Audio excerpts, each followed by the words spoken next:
The following segments are pre-recorded and sponsored by Longworth Productions. Weatherizing your home on Triad Today.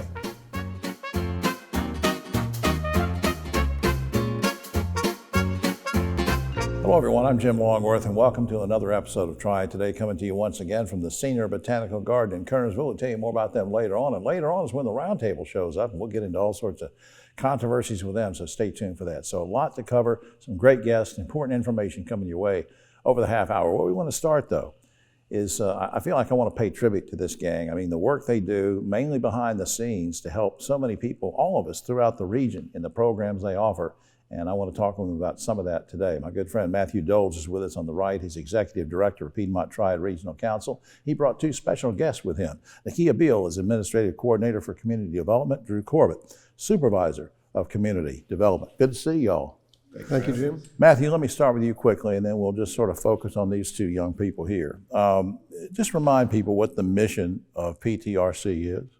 So PTRC is, membership organization of the cities and counties in the Triad, and I guess the bottom line is we're working to improve the lives of citizens here in the region with services to those local governments. And one of those that we want to pinpoint is this weatherization program. So Drew, let me go to you for a second. Give me some of the specifics about the weatherization program, how it works and what it is. So the weatherization program was actually created in 1946. It's there for an energy efficiency program. It's there to help the client save money, which everybody loves in this day of age.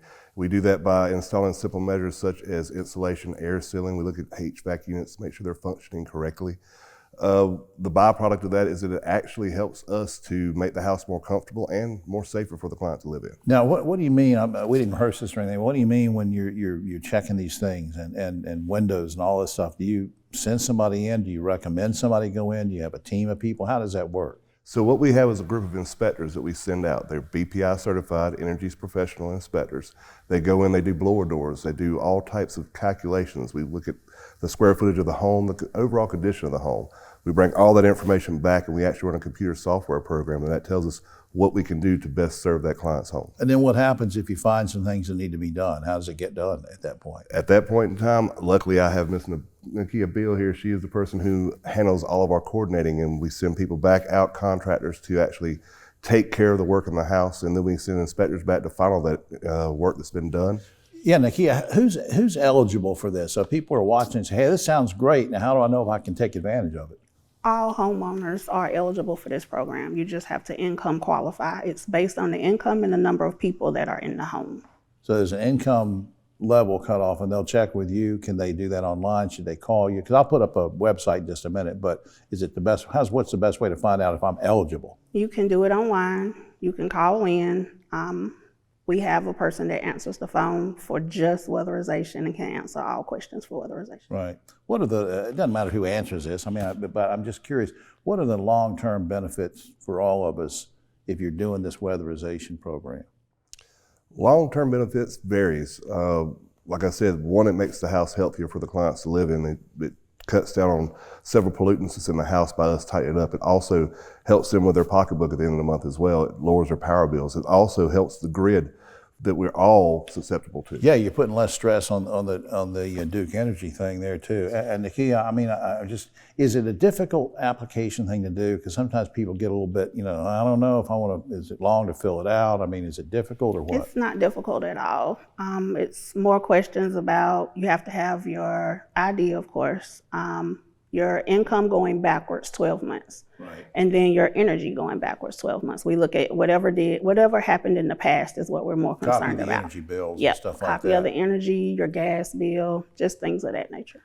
What a great program, Matthew, isn't it? Fits in with your mission. The big thing, and you hear so many times, if it sounds too good to be true, don't believe it. But I will tell you, folks who qualify this program, it's 100% paid for. They don't pay for anything in this.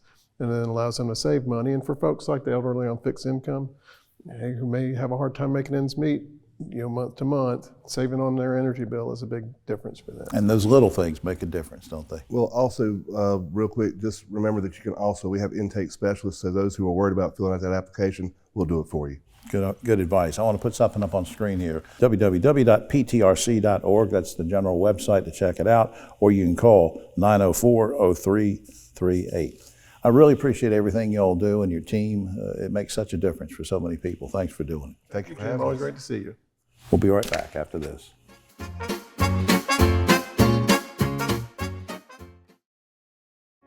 Hi, I'm Jim Longworth, reminding you that Triad Today is now streaming on WFMY Plus, available free on Roku and Amazon Fire TV. The world's brightest are Fulbrights, Goldwaters, McNairs, and Spartans. Prestigious doesn't have to be expensive. UNCG, find your way here.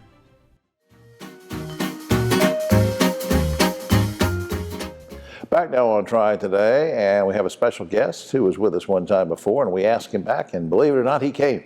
Next to me is our good friend, Dr. Michael Mertz. He's a physician with Northern Family Medicine in Mount Airy, part of the Northern Regional Hospital family, and we welcome you back. Thanks for having me again. By way of Ohio and Massachusetts, and well-traveled, and we're just glad you're in this area now. And you're like a medical person. You look after the athletes at one of the high schools in Surrey. What is that? Yeah, so I'm actually the team doctor for North Surrey High School right now. We're in football season. Yeah, taking care of the athletes, seeing them in clinic as they need to, and seeing them at the school sometimes. Yeah, I think that's great. And that sort of brings us to the general topic that I want to talk about, because it seems like year long now there's something going on. I mean, people, they're either playing football or practicing football or playing baseball. They're into something. So let's talk about exercise for a minute. How often should a normal person exercise? Mm-hmm. So the CDC, the Center for Disease Control, recommends 150 minutes of moderate intensity exercise. So that's 2.5 hours per week of moderate intensity exercise. Now, what would you refer to as cardiovascular exercise? Because I saw that in an email that you sent me. I wanted to know. Yeah, so cardiovascular exercise is anything that gets the heart rate up. And so it can be as simple as a brisk walk with a dog or a friend. It can be jumping jacks, squats, anything that gets your heart rate going, and start to break a sweat there. All right, so if I do just general walking, maybe I don't break a sweat. So how often each week should I try to break a sweat? Yeah, so again, the 150 minutes or 2.5 hours is the main goal. I tell people one simple kind of way to think about that is about a half an hour, 5 days per week. And so trying to do every other day, maybe a few days in a row sometimes. Now, if somebody's starting back, hasn't exercised in a while, there's this old phrase I used to hear, ask your doctor first. Is that still a good idea? I think it's a good idea if you haven't exercised in a while. The reason we say that is we want to make sure that people's heart is healthy enough to withstand that moderate intensity exercise. And so things like having a blood pressure checkup, letting your doctor talk to you about heart-specific symptoms is probably a good idea if you haven't gone exercising in years. Now, hand in hand with that, I know you're a big proponent of folks eating healthy. What do you say about eating a nutritious diet? What advice? I think it's always important to think about your diet. And one way to make it more nutritious is just be really aware of what you're eating. And so I tell all my patients it's really important to read nutrition labels. And sometimes they're not the easiest to understand. And that's one thing you specifically can talk to your doctor about is what does all this mean and how will it affect my health? Yeah, Doc, you know, it seems like there's a million weight loss centers out there, a million different pills you can take and all these things online. So isn't it more important to just sit down with your physician and sort of figure out what's best for you? I mean, what kind of advice do you give on that? Absolutely. I think individualized dietary health is really important. And that's why it's important to have a good relationship with your primary care doctor so that they know all of your coexisting or pre-existing medical conditions. They can really tailor a dietary plan to you and treating those kind of conditions. You know, when you were here sometime before, we asked about what, led you to a career in healthcare, and you talked about your mom having been a nurse. Let me ask you sort of a similar question, and that is, what's gratifying to you about the career that you've chosen? Here you are in your own practice, and you're seeing adults, you're also working with kids in sports. What's gratifying? I think it's really, really gratifying to see kind of the advice you give or the medicines you use make a positive impact on someone's life. And, I see 20 or so patients a day, maybe some more sometimes, and it's thinking about the impact that you can make just by having a good discussion about a diet or an exercise plan. Really, it's invaluable. It means so much to me. Doc, I appreciate what you're doing, and I want to make sure, in case people want to reach you or make an appointment, you can call Northern Family Medicine at 786-4133. That's 786-4133 in Mount Airy. And also, please visit the general website for Northern Regional Hospital. That's choosenorthern.org, choosenorthern.org. Dr. Michael Merz, thanks for doing that. Thank you. Thanks for having me. All right. We'll be right back. Hi, I'm Jim Longworth, reminding you to catch my column Longworth at Large and Yes Weekly every week. It's available throughout the Triad, or you can go online, yesweekly.com. A brighter energy future starts today, and we're ready. We're leading the clean energy transition, cutting carbon emissions even while improving reliability, adding more renewables like solar and wind, all while managing our costs to help keep energy affordable for everyone. We're Duke Energy, and we're building a smarter energy future for you.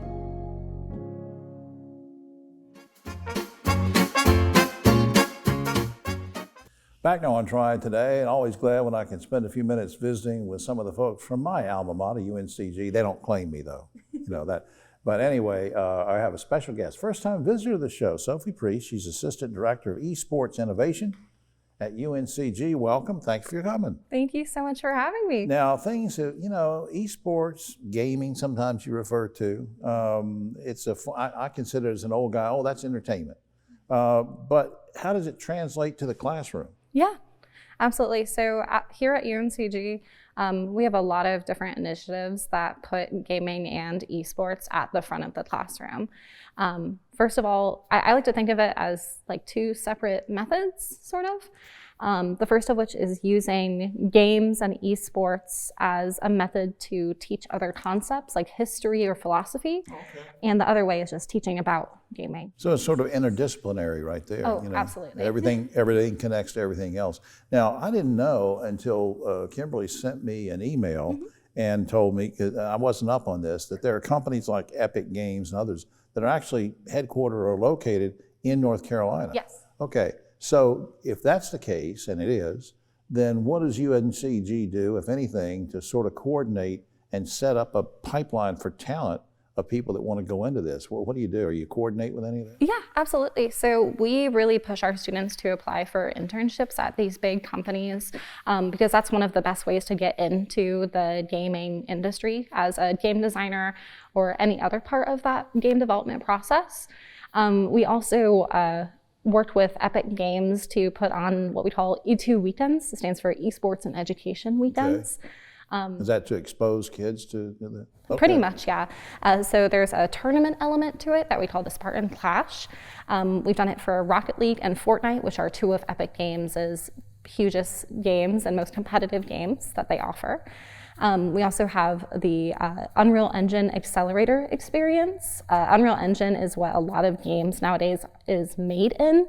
It's like the basically the engine that creates games. Right. Okay. Now, I'm thinking about, you know, there was something that also in an email I was reading that said about talked about diversity, equity, and inclusion. We talk about that a lot on the show in terms of industry and education, but now specifically to gaming, what are you guys doing to try to bring DEI into the game? Yeah, we have a lot of different initiatives at UNCG that are focused specifically on DEI in gaming and also esports. One of the biggest programs that we have right now is called Girls Who Game. It's a curriculum from Dell that we are putting into 10 different middle school, high school, and elementary schools in Guilford County schools.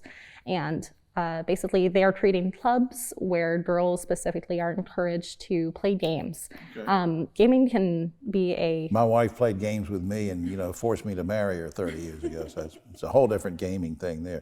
Hey, you know, you talked about activities a minute ago, and what about I read something about tournaments? You do tournaments? What's that about? Yeah, so we do a bunch of different tournaments at UNCG. If you're a part of our gaming club, we have some like club student-specific ones, but we also have some big tournaments coming up as part of the high school esports league that we run through Steedler EdTech, the varsity esports and STEM league. Really competitive. Yes.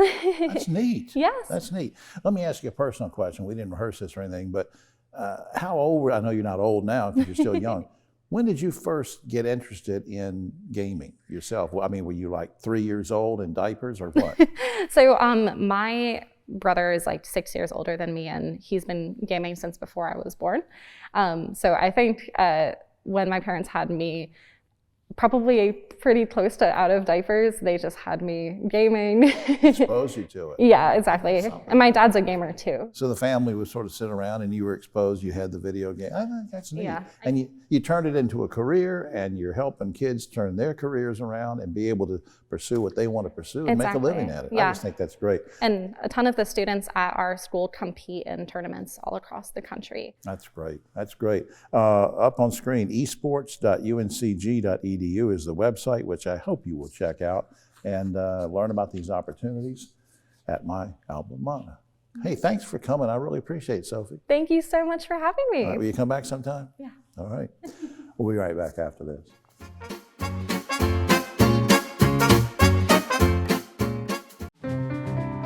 The world's brightest are Fulbrights, Goldwaters, McNairs, and Spartans. Prestigious doesn't have to be expensive. And we know you will make a difference wherever you go.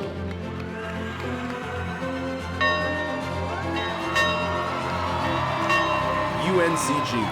Find your way here.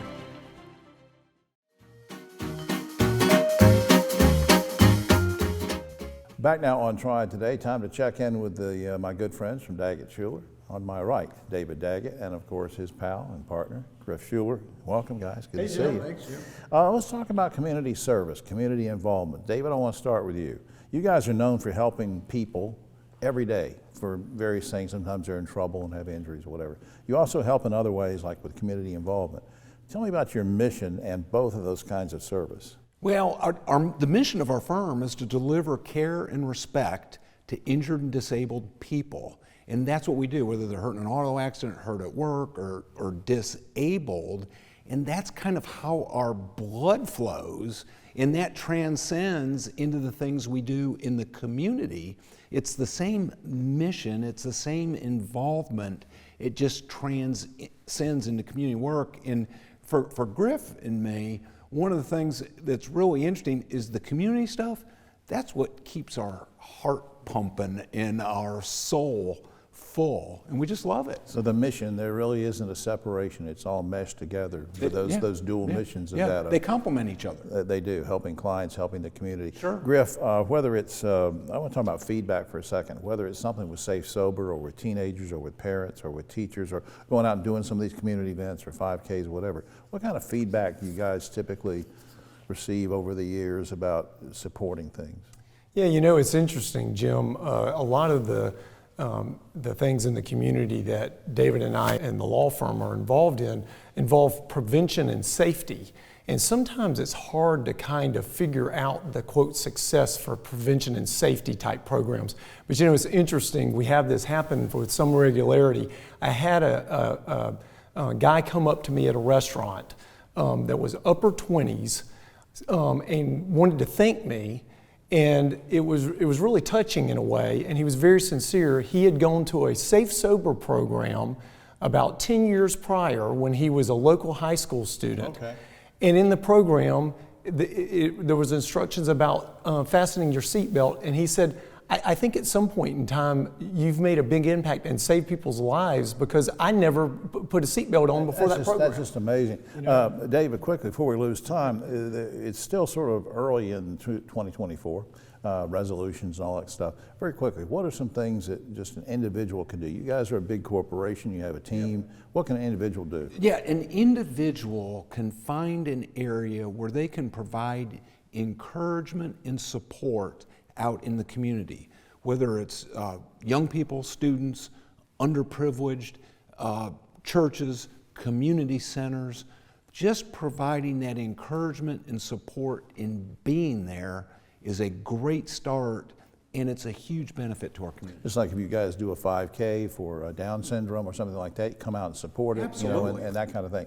All right, before time runs out, I want each of you to respond to this.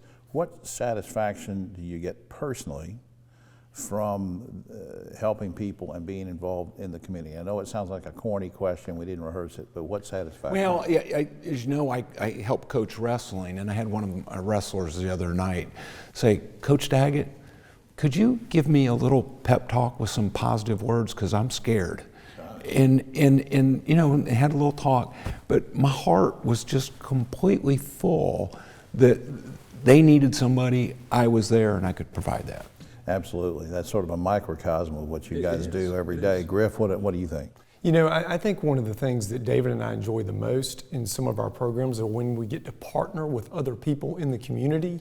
And I think that really starts building a snowball effect. So whether it's, you know, with the local police department or the YMCA or all the charities and everything, when you can partner with other folks in the community, then it really starts spreading out among other people. And I think that's one of the things that Dave and I enjoy the most. All right, up on screen, before I forget to put this up, I want to make sure before time runs out, DaggettSchulerLaw.com is the general website if you need some information or help from these guys and their team, or you can call 336-724-1234. Guys, I appreciate all you do for so many people. I really do. Appreciate that. Thanks, Jim. Thanks for having us. You want to hang around for the round table? Sure. All right. Thank you. We'll be right back after this.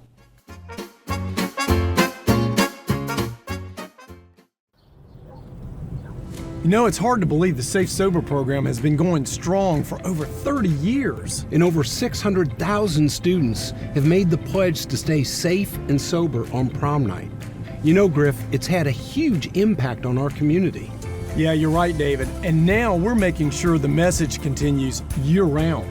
So everyone can join us in supporting our students. Learn more and take the pledge at safesober.com, sponsored by Daggett Schuler.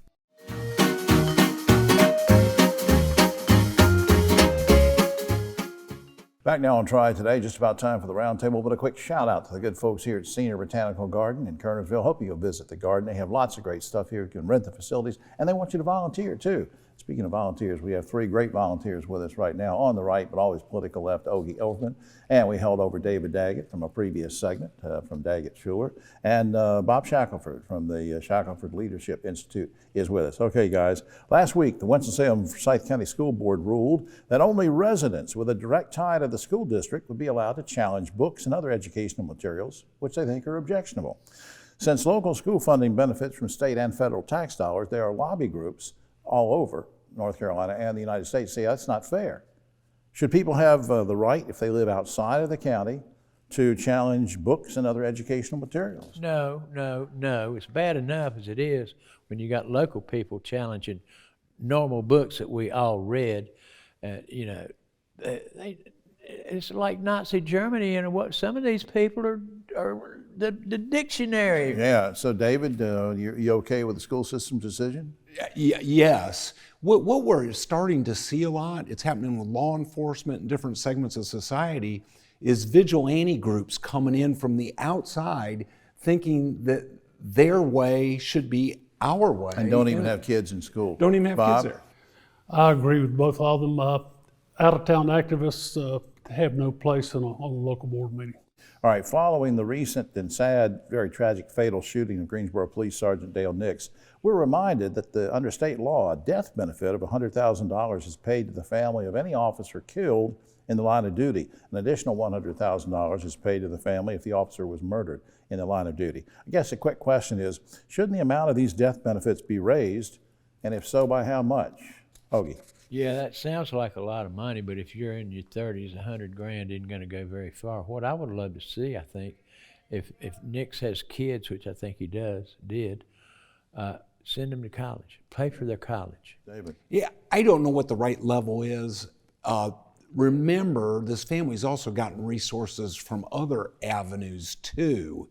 So it's not just this one $100,000. It comes from different avenues. Right. And I'm not familiar with how all those add up. Is $100,000 enough? No. Is the whole pie put together enough? I'm not sure. I think their salary is far too little for what they sacrifice and risk already.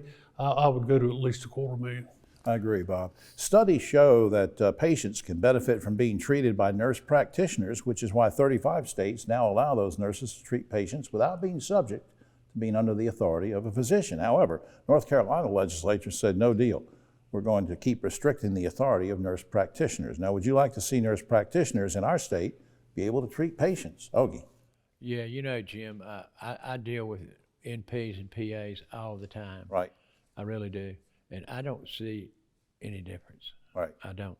We ought to lift that ban on that, David. Yeah, I think we should, but within protocols that are regulated, because there's a level at which the nurse practitioner should be involved with patients, and there's a level that is above their ability. Bob. I feel strongly about this one. I had a doctor's appointment Monday, and I specifically chose a date that I could see the nurse practitioner rather than the physician. He's on his way from room to room to room. She'll sit down and talk with you, answer your questions. I prefer the nurse practitioner. All right, North Carolina legislature just passed a new law, enacted a new law that requires pornographic websites to verify the age and identity of the user. In reaction to the law, Pornhub has blocked access for anyone living in the state. Now, while the new law seeks to protect children, which is great, is it also violating the privacy rights of adults? Ogie. Pornhub blocked North Carolina. Yeah, Ogie's now just gone into a coma. Kids are going to find a way around that. That's easy. I mean, it's easy. Violating adults' rights. David, we want to know your identity. Maybe, but I would put the priority of protecting our kids above that. Bob. I totally agree with David on that. And besides that, there is no privacy on the internet. All right. The Federal Highway Administration has enacted new regulation which bans overhead electronic signs that feature funny or obscure messages, little jokes and things. Are you okay with that ban, or should states have the right to display whatever message they want on the federal highway? Ogie. Do you remember Burma Shave signs? Why not do that electronically? What is wrong with that? The feds say Come no. on, man. David? Well, I think the difference is signs being put up by the government are to convey important safety information, not entertainment.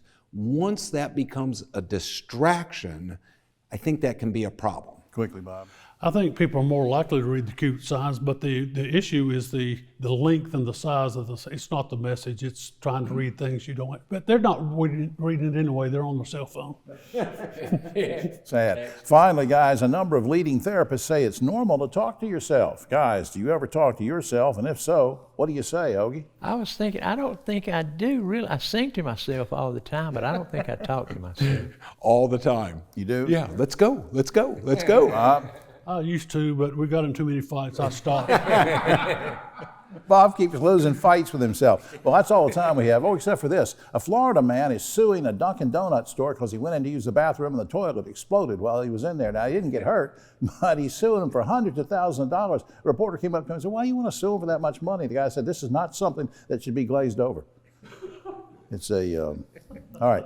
For all of us here, we're going to go talk to ourselves. I'm Jim Longworth. We'll see you next week.